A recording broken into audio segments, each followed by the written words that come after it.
आपका स्वागत है। मैं हूं आपके साथ दीपाली माथुर। बुलेटिन की शुरुआत करते हैं हेडलाइंस के साथ। विदेश मंत्री एस जयशंकर श्रीलंका के दौरे पर, कहा कोरोना महामारी से द्विपक्षीय संबंधों पर नहीं पड़ेगा असर। मुख्यमंत्री अशोक गहलोत को मिली बड़ी जिम्मेदारी, केरल विधानसभा चुनाव के लिए बनाया सीनियर ऑब्जर्वर। किसानों के मुद्दे पर कांग्रेस भाजपा में आरोप प्रत्यारोप तेज, बीजेपी प्रवक्ता ने कहा राजस्थान सरकार समझे किसानों का दर्द। नए साल में भी एसीबी का बड़ा एक्शन, अलवर पुलिस ने डीएसपी और ड्राइवर को 3 लाख की रिश्वत लेते किया गिरफ्तार। विदेश मंत्री एस जयशंकर श्रीलंका के 3 दिवसीय यात्रा पर हैं। यहां उन्होंने अपने समकक्ष दिनेश गुणवर्धन के साथ बैठक की। बैठक के बाद मीडिया से बातचीत में जयशंकर ने कहा कि कोरोना वायरस महामारी भारत श्रीलंका के द्विपक्षीय संबंधों को नुकसान नहीं पहुंचा सकी है। जयशंकर ने कहा कि वास्तविकता ये है कि पिछले 1 साल में उच्च स्तर पर संपर्क बना रहा और वह पहले से मजबूत हुआ है। उन्होंने कहा कि अब हम श्रीलंका के साथ कोविड-19 के बाद सहयोग को लेकर उत्साहित हैं। विदेश मंत्री ने भारत से टीका प्राप्त करने के श्रीलंका के हित के बारे में भी चर्चा की। उत्तर प्रदेश की बदायूं जिले की घटना को लेकर कांग्रेस महासचिव प्रियंका गांधी ने सरकार पर निशाना साधा है। बदायूं के उगहती इलाके में एक धर्मस्थल में महिला के साथ सामूहिक दुष्कर्म के बाद उसकी हत्या कर दी गई। प्रियंका गांधी ने कहा कि महिला सुरक्षा पर यूपी सरकार की नीयत में खोट है। कांग्रेस की महासचिव प्रियंका गांधी ने ट्विटर के माध्यम से लिखा कि हाथरस में सरकारी अमले ने शुरुआत में फरियादी की नहीं सुनी, सरकार ने अफसरों को बचाया और आवाज को दबाया। बदायूं में थानेदार ने फरियादी की नहीं सुनी, घटनास्थल का मुआयना तक नहीं किया गया। महिला सुरक्षा पर यूपी सरकार की नीयत में खोट है।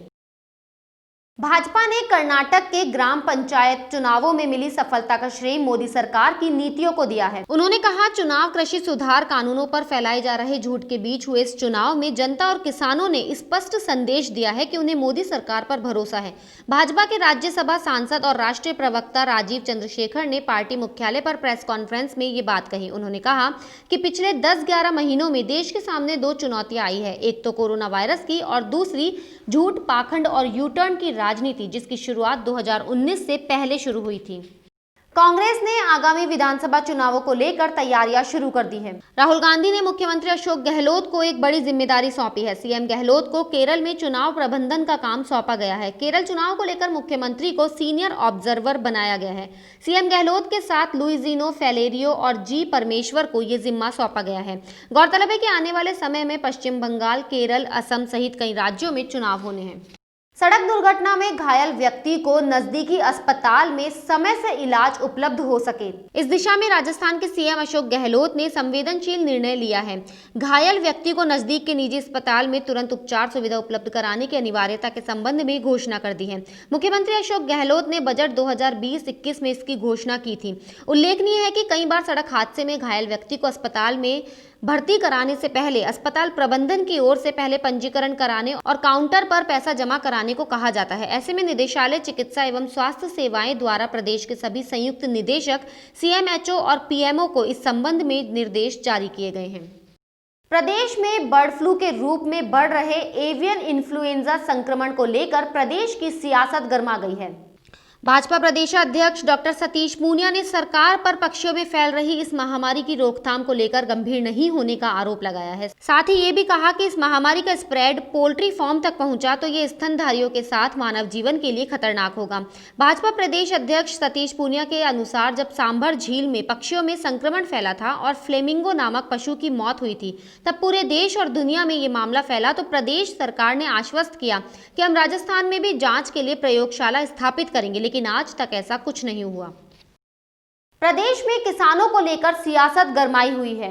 कांग्रेस और भाजपा का अपने अपने दलों को किसान हितैषी बताने और एक दूसरे पर आरोप लगाने का सिलसिला जारी है। इसी क्रम में अब भाजपा ने राज्य की कांग्रेस सरकार पर निशाना साधा है। भाजपा के मुख्य प्रवक्ता व विधायक रामलाल शर्मा ने कहा कि कांग्रेस पार्टी के नेता किसानों के दर्द को लेकर संवेदनशीलता का परिचय दे रहे हैं, जबकि राजस्थान के किसानों की अनदेखी पर किसी का ध्यान नहीं जा रहा है। राजस्थान सरकार ने पूरा प्रशासनिक फेरबदल करने के उपरांत राजस्थान निर्वाचन विभाग के द्वारा 90 स्थानीय निकाय के चुनावों की तिथि की घोषणा करवाई गई है। राजस्थान सरकार चाहे जितना जोर लगा ले, चाहे जितना प्रशासनिक तंत्र का दुरुपयोग कर ले, मैं इतना दावे के साथ कह सकता हूं कि आने वाले स्थानीय निकाय चुनावों के अंदर डॉक्टर सतीश पूनिया जी के नेतृत्व के अंदर जो चुनाव होगा उसके अंदर भारतीय जनता पार्टी का प्रत्येक नगर पालिका में कमल खिलेगा। लेकिन जिस मानसिकता, जिस सोच के साथ राजस्थान की सरकार काम कर रही है, जिस तरीके से हमारे विचार को रखने वाला व्यक्ति जो सरकारी कर्मचारी है या विविध क्षेत्रों में काम करने वाले संगठन के कार्यकर्ता हैं जो हमारे विचार से सहमति हमेशा से रखते हैं, उनका स्थानांतरण करके और उनका डर और भय दिखा के जिस तरीके का प्रजातांत्रिक मूल्यों का ह्रास ये राजस्थान की सरकार कर रही है, निश्चित रूप में आने वाले चुनावों के अंदर इस सरकार को खामियाजा भुगतना पड़ेगा। राजस्व से जुड़े अधिनियम और उनके प्रावधानों में संशोधन और सरलीकरण के लिए एक अधिकारी की नियुक्ति होगी। इन मामलों के लिए एक चयनित या सिलेक्शन स्केल या इससे ऊपर के स्तर के सेवानिवृत्त आरएएस अधिकारी की नियुक्ति की जाएगी। इसके साथ ही एक विधि सेवा के सेवानिवृत्त विधि परामर्शी को लिया जाएगा। इनके लिए 10 साल का न्यूनतम कार्य अनुभव जरूरी है। राजस्व विभाग ने इस संबंध में विज्ञप्ति जारी की है। इसके जरिए आवेदन मांगे गए हैं। पूर्व में 7 दिनों में आवेदन मांगे थे लेकिन नहीं आए। अब इसकी तिथि को 7 दिन बढ़ाया गया है। आरएएस के सेवानिवृत्त अधिकारी को 50,000 रुपए प्रतिमाह और विधि सेवा के सेवानिवृत्त विधि परामर्शी को 40,000 रुपए प्रतिमाह मानदेय मिलेगा। केंद्र सरकार की ओर से राज्य सरकारों को विशेष सहायता राशि जारी की गई है। इसमें राजस्थान के हिस्से में भी 501 करोड़ रुपए आने हैं। इनमें से 250 करोड़ 50 लाख रुपए की राशि खाते में डाली गई है। ये राशि स्वास्थ्य, ग्रामीण विकास, जल आपूर्ति, सिंचाई, बिजली सहित कई क्षेत्रों में खर्च होगी। वित्त मंत्रालय की ओर से 27 राज्यों के 9,879.61 करोड़ रुपए के पूंजीगत व्यय प्रस्तावों को मंजूरी दी गई है। इसमें से 4,939.81 करोड़ रुपए की पहली किस्त जारी की गई है। पूंजीगत व्यय के लिए राज्यों को विशेष सहायता योजना को अक्टूबर महीने में आत्मनिर्भर भारत पैकेज के एक हिस्से के रूप में घोषित किया गया था।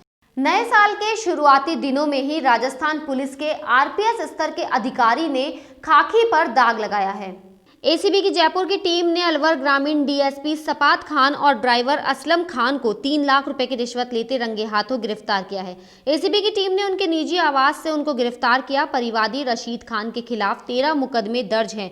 उक्त मुकदमों में रिलीफ दिलाने की एवज में 13 लाख रुपए की रिश्वत मांगी थी। परिवादी ने इसकी सूचना भ्रष्टाचार निरोधक ब्यूरो जयपुर को दी। जयपुर एसीबी की टीम ने ट्रैप करते हुए सपात खान को गिरफ्तार किया है। इस मामले में अरावली विहार थाना अधिकारी इंस्पेक्टर जहीर अब्बास की भूमिका भी संदिग्ध बताई जा रही है। रिश्वत ले रहे डीएसपी सपात खान को जैसे ही भनक लगी कि वे एसीबी के ट्रैप में फंस चुका है, उसने तुरंत अपने आवास से भागने की कोशिश की। एसीबी ने उसे दूसरे मकान की छत से गिरफ्तार किया है। राजस्थान के जयपुर में दुनिया का सबसे बड़ा तीसरा क्रिकेट स्टेडियम बनेगा। जयपुर में अभी 30,000 की दर्शक क्षमता वाला सवाई मानसिंह स्टेडियम है। अब राजस्थान क्रिकेट एसोसिएशन ने शहर वासियों को एक और विशाल स्टेडियम देने का फैसला किया है। दरअसल राजस्थान की राजधानी जयपुर में दुनिया का तीसरा सबसे बड़ा क्रिकेट स्टेडियम बनाए जाने का फैसला किया गया है। राजस्थान क्रिकेट संघ 100 एकड़ जमीन में करीब 350 करोड़ की लागत से इस स्टेडियम को बनाएगा।